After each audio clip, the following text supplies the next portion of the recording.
Philadelphia, or in this case, New Jersey. We are at Past to Present Vintage, where you can buy these I'd Rather Be Watching the Birds hats. Thanks to QB54, as always, for being our display case right outside of this wonderful, wonderful vintage store, which has nothing but Eagles vintage stuff in it. Me and Taylor were going around, and there was some gems. There's some 80 Super Bowl T-shirts in there. There's a ton of awesome starter jackets. So if you're watching this right now before kickoff, please get here. There's an amazing things happening here. Yeah, Past to Present Vintage. It is absolutely gorgeous in there.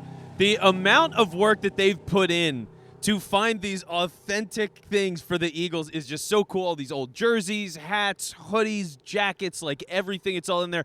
Annie Milanaka Show Season 1 is in there. There's a deep dive. Follow us on Instagram on that. It's just pretty great. Yeah. So just a lot of different stuff. It's super cool. We're doing this like right before the start of the season. This is a 2-day thing. So if you're hearing this on Saturday, they'll be doing this on Sunday. But also, the Eagles are playing football on Sunday. They're playing a game. I can't wait for this. It's going to be great. And they're going to. And John is still in the hole, by the way. I want everyone to yell at John. Focus all your energy yelling at John. He still thinks the Eagles are going to lose this game. This season is not about one game. Yeah, I'm sorry. By the way, the line is down to 3.5 on PointsBet. Sorry for the free shout out, but I'm not the gambling type. I'm just an observer type. It's also 4 across the board on every sports book that I look at. It should be going up. It's going down. It's going down. It's gonna resolve in that neutral -3, and that's just. I'm telling you, this is weird. It's 425. It's Nance and Romo. It's Tom Brady Day, and Bill Belichick likes to blitz a lot. You know, his record's pretty good against mobile quarterbacks. Well, yeah, and unless Matt Jones is deflating footballs or filming the walkthrough, nothing's going to happen. They're going to be fine. Was Mac Jones incredibly injured last year, and like everyone's thrown him out and just saying he's not going to be any good, right? I mean, he's no Bailey Zappi, and Taylor knows that. That's very true. But yeah, bring him back. Re-sign him, yeah. So yeah, like Mac Jones is average. I think he's an average guy, and when you look at what that offense is, dude, that is the biggest thing. You look at this matchup, Devontae Parker, this potential savior for last season for some people. Devontae Parker, remember that a year and a half ago? That was a time. Go Birds! So, yeah, Devontae Parker, Juju Smith-Schuster, Kendrick Bourne, like, they suck, dude. Their whole team is built around tight ends and running backs, which is not a successful way to win football games anymore. Their line sucks. There's so many matchups about this when you think about, you know, kind of the geometry of a game of like all the different ways that this can move. The Eagles are going to dominate on Sunday. Listen, I think this is a blowout. I'm not disagreeing with anything you just said. They are terrible. It is bad. You want me to throw another weird superstition thing in there? Sure. Where'd Mac Jones go to school? Alabama. Oh, okay. So is Nick Saban and Bill Belichick really good friends? Yeah. Think Mac Jones wants to help Jalen Hurts, in any capacity whatsoever, be chums or smile or hug? No. No, exactly. So this is his Super Bowl too. The Patriots are going to make a stupid statement, just like the Detroit Lions made a stupid statement, and they didn't have Travis Kelce. I know the Eagles are healthy. Chris Jones, it's completely different. They didn't have Chris Jones. Like, it's just the first game. And look at this, the Dallas Cowboys fan walking in right here. Boo and Matt, who's wearing Dallas gear past the present. Unfortunately, he's part of this store, so we got to be nice for the time being. But just for this time. Yeah, man, I'm not saying that the Eagles are a bad team. I'm still putting them in the NFC Championship game. I'm just not expecting them to beat the Patriots just because it sounds and looks weird, not because they're a bad team. If they end up blowing them out 60-0, I'll sit here naked. How about that? Well, I think I mean, as long as Joe wants that. I could deter business. Yeah, I don't know if you want to do that right out front of Past the Present. You tell me where I got to sit naked. If it's 60-0, I'll do it in shame. It's the wrong kind of present for them. But for what I think this game could be, I mean, it's more likely to be 60-0 than it is a Patriots win. Honestly, I don't see the real path that the Patriots win this game. I don't see it. They're a defensive team. That's always what it's been under Belichick. I totally get that. Is it good enough to slow the Eagles down? No. Is it good enough offensively to be able to catch the Eagles if they have a lead? No. Like, unless the Eagles fumbles, a dumb pick, miscommunication, whatever it is, like the act of God randomness. Outside of that stuff early and devastating, they're going to win this game by a lot. The Nick Sirianni emotion gets it. It's going to feel like the Colts game.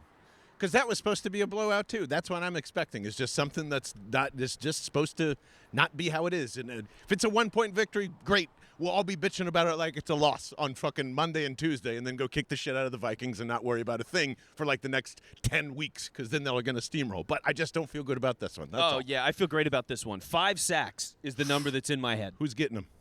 Everybody. I mean, everybody. Look, Riley Reif, who's old as hell anyway, he's their starting right tackle. He's on IR now. That happened this week. Yep. People don't really know who's starting at right tackle. Not a great sign when you're going up against, Josh Sweat, Hassan Reddick. Not a great place to be. Patrick Johnson. We all know Patrick Johnson. Hey. So, looking at all that kind of stuff, I just think their opportunity to go after this, because here's the thing, too, right? Long down and distances, like 3rd and 7s. I think there's going to be a ton of those in this game, and those are the situations where the Eagles really feast. So I'm thinking turnovers, sacks, the whole deal for Desai. This could be a real, I'm here, bitches, what's up kind of. Exactly. And to me, that's the number one thing I'm excited about. And I think the Eagles will actually pretty much dominate this game in the first half of it. I think that's pretty much, the tempo it's going to go. And I think it's going to come from that side of the football, especially for all the reasons that you said. It's just going to be an absolute nightmare for that offensive line to do anything. It doesn't sound like Sean Desai is full of shit, especially when you're bringing the pressure during preseason. And if that's the way we're heading, I fucking told you, the Kelly Green, the aggressiveness, Jalen Carter, all this shit. Woo! That's why I'm excited. I don't even give a shit if they win or lose. I just want to see that. Isn't that crazy? I'm so fucking you're crazy. Fucked up in the head. Yeah, you're fucked up in the head. But if they end up with 5 sacks and Jalen Carter gets 3 of them, I'm going to be Oh boy, we're already on our way. We're already on our way. That to me sounds like you're already there. Along with the Brian Ferentz tracker, and if you don't know what that is, that's for the sickos and the sickos only. That guys don't like him, stay up and watch Illinois versus Kansas. But no, that is the fearless coordinator of the Iowa football team, and he is promised a certain amount of points, which he's not going to get to. But that's not important. What is important is Sean Desai probably wins this game. I just come on over. I just don't think the offense is gonna click right away. As silly as that sounds. Oh, it's good. The only thing is, again, do they run Jalen Hurts? How much do they run Jalen Hurts? I'm curious to see if they're trying to preserve him or not. So that's my only big concern. But other than that, I feel like it's really good. There's a lot of stuff I want to get into as well in terms of guys that I'm looking at, situationally, certain stuff. So I want to talk about those in a minute. But real quick, Nick is here. Nick, here he is. Come on, buddy. Come on down. Come on down. Nick, first off, I haven't seen you in a while. How you doing, pal? How you doing, man? Yeah, Good squeeze him in a little more this way, too. Yeah, let's come on here. So, this is perfect. I'm stand sweaty. right I'm over so there sweaty. next to I'm John. sorry. I don't care. You are a little sweaty, actually. I told him. I'm as sweaty as Taylor. Yeah. How are you, sir? I'm great. How are you? Do you want to explain, 1, why you're here? 2, he is the reason why we have these hats. 3, what's your prediction for tomorrow? 1, I'm here because, you guys are here, 1. And then also, my buddy Joe owns the store. I've known him forever. I used to shop with him at his house. He's the best. I have some Jalen Hurts t-shirts in there that I made last season. We're remaking them this year. They look great. Taylor has one. Ooh, yes. And he actually... that was almost like a good almost. 15-foot very Bailey's t-shirt happy toss, type yeah. throw. The wind caught it, but we have these Jalen Hurts t-shirts. They're really nice. Made in America blanks. They're awesome. They feel so good, too. Really nice quality shirts. And 3 tomorrow. I think it's gonna be a blowout. I think it's the lines is a complete mismatch. The defensive, they're missing their starting right tackle. I mean, I don't know, it's 28-10, something like that. Although I do think it'll be close in the first half. I do feel like they are gonna get to a slow start because no preseason at all, which good.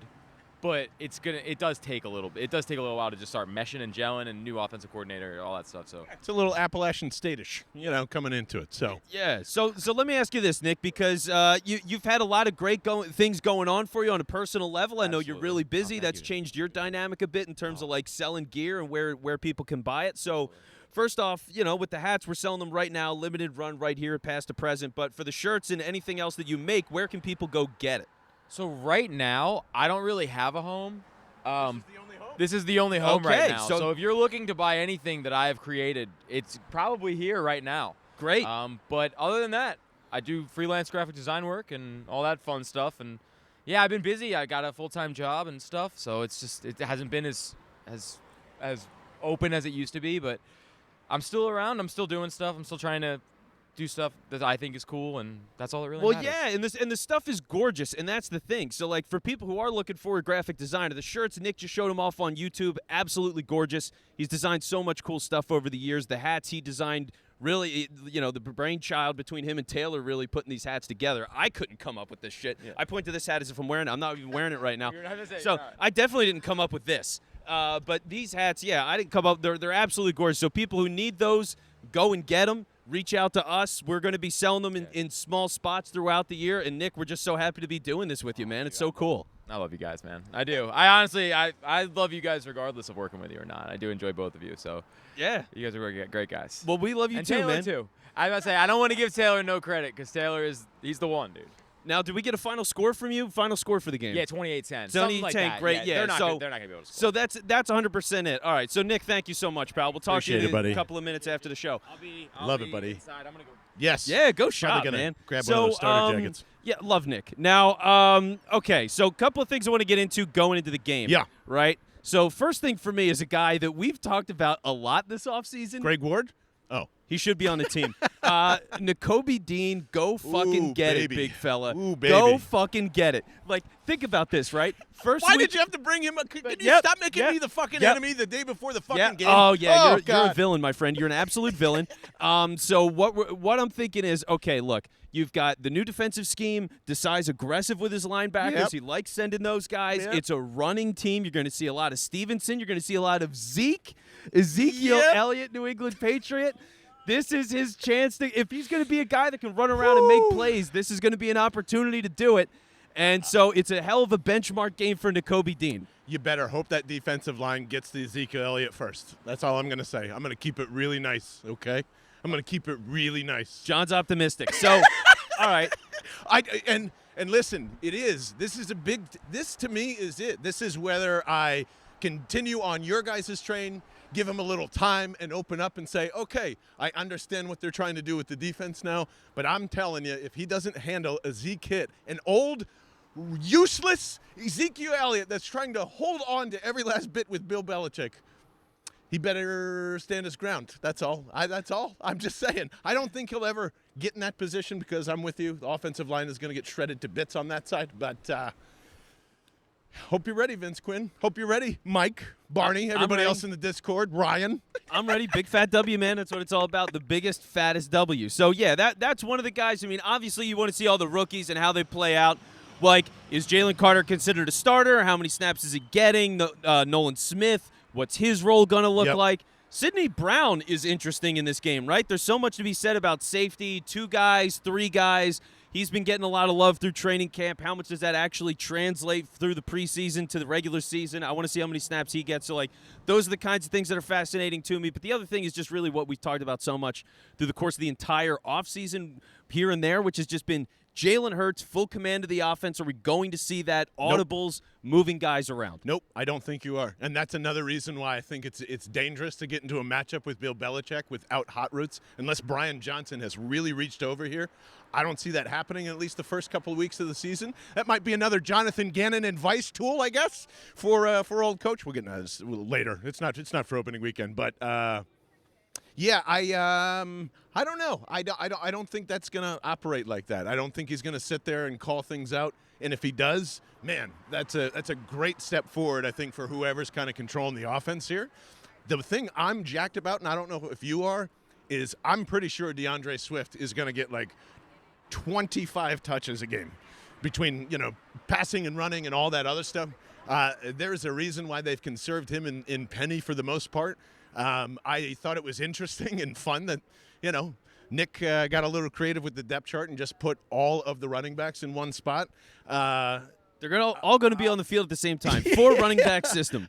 I wouldn't be shocked if that's what they end up doing right away, is just RPOing and getting Kelsey in motion and having Mailata pull every now and again and just swinging right, swinging left, and just see if they can stop DeAndre Swift. I think that'd be – and it's so hilarious, isn't it? Like, there was so much hype against Gibbs heading into the draft, there were some Eagles people that were saying take him instead of Jalen Carter at some points or Bijan Robinson and stuff. And then you get to the actual game, it's David Montgomery's stupid face for 21 carries, 76 yards, and a give-me touchdown, and Gibbs is on the sideline. So, like, what a gift for the Philadelphia Eagles fans that DeAndre Swift did. How the fuck did that? I don't know. I don't get it, but yeah. God bless Detroit is all I'm saying. It didn't make sense to burn a first-round pick on him. I still don't believe that, but I did think Gibbs was killer in that game. He had a couple of moments where he was running through people. I was like, damn, I didn't think he had that kind of power to him. He's tougher than I thought. So I was impressed. But, yeah, I think Swift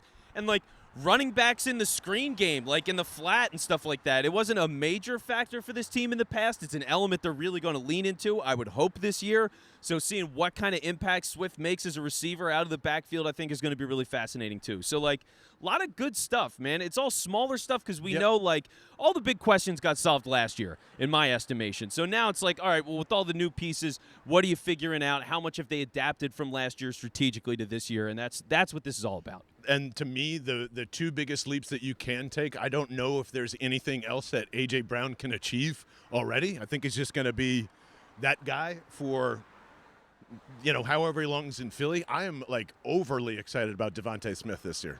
I don't know if that's just because his face has been all over the place this offseason, but between him and Dallas Goedert, I think that is going to be the two things that would take and propel this offense into something beyond what we could think it can be. And I don't think that's all on Hurts, as many people have been suggesting this year. I think those two guys will make the offense infinitely better if they end up, like, having killer all-pro seasons. Yeah, no, I mean, you're talking to the Devontae Smith guy. I love Devontae. I've talked What was about it, Hall of Fame track? Yeah, and you said that like 7 weeks in, right? Yep. So. Oh, God, I probably said it like as soon as he was drafted. I mean, I believe in that guy, man. So, yeah, hell yeah, go Devontae Smith. I like hearing that from you. You know who doesn't believe in Kadarius Toney? Everybody. Giants fans, I love you. That's all. Whoops. Anyway. Yeah, so that's fun. But I guess I'll go final score at this point. Yes. Why not? I'm thinking this is a 31-17 pasting, fuck you, Tom Brady, go Birds kind of game. For the record, Taylor's shaking his head furiously. I wouldn't even say furiously. New England sucks.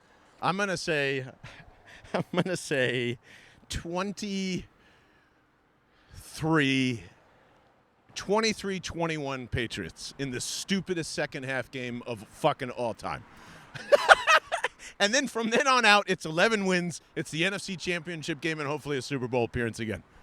Wow. I am pumped for the season. I am pumped to see a bunch of things tomorrow. And if it's a blowout, again, tell me where to go sit naked. All right. Well, we'll find John a hot spot on the pavement because it's certainly burning out here. So we'll call it for now. We are at Past the Present again. They're doing this all weekend long. It's full. He redid the whole store to be an Eagles vintage shop, 1,000 items. It's Unreal. super cool in there. Everything's gorgeous, in great shape. You can tell just the care and attention is on point. So if you're looking for Eagles gear, come on out. Our hats are in the store. The rest of Nick's inventory is here. Sell that man out, all right? Please. Sell out those Jalen Hurts shirts for Nick. We And love more that guy. importantly, We love you guys. These, I'd rather be watching the Birds hats will always be here from now on, which is like the coolest thing ever, that someone is brick and mortaring these hats. And All right, and our catering's here, which that food will not be lasting for long. and yeah, well, you just gave me the shimmy. What? Oh yeah, Yeah, Lorenzo's. It's Lorenzo's Cabana. I don't know if you can see it. Yeah, Lorenzo's Cabana. 191 Broadway, Westville, New Jersey, and we'll have another store in Glendora in a couple months. perfect. And the cheesesteak empanadas were amazing. Cheesesteak empanadas. We have buffalo chicken cheesesteak empanadas, rice and beans, roasted pork. And we're actually known for one of the best empanadas in Jersey and best tacos. We've been in NJ.com and a few other food gurus. That is amazing. Oh, yeah. Well, now Thank you've you been so on much. Bell and the Birdmen, which is the Yay, biggest that's the accomplishment. biggest. It's the number one. Biggest. That's right. I'm grateful. Thank you so Well, much. thank you you so much. We're going to go in and get empanadas. We're going to go have some fun, and we will see you on the post-game show right here on Bell and the Birdmen with Vince Quinn, Taylor Kredatus, and John Barchard. Vince, any final words? No, you're an idiot. I love you, but you're an idiot. There it is. I'm an idiot. Bye-bye. Bye.